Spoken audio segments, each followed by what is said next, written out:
Yes, hano ngiye guha ikaze ku YouTube channel.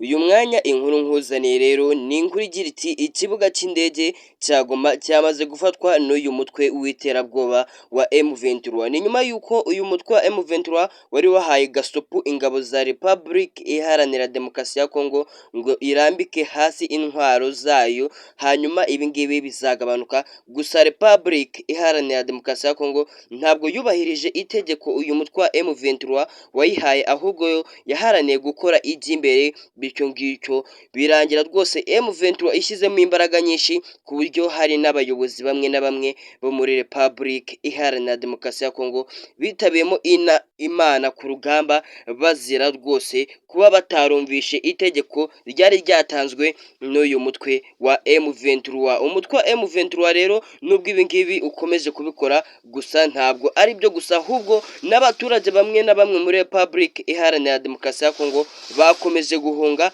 bava mu iki gihugu berekeza hano ngaha mu gihugu cy'u Rwanda. Ibi ngibi rero ni ibintu rwose bibabaje cyane ku buryo muri Republic Iharanira Demokarasi ya Kongo ku Gisenyi rwose abari ku Gisenyi hano ngaha mu gihugu cy'u Rwanda bari kumva ibiri kubera muri Republic Iharanira Demokarasi ya Kongo.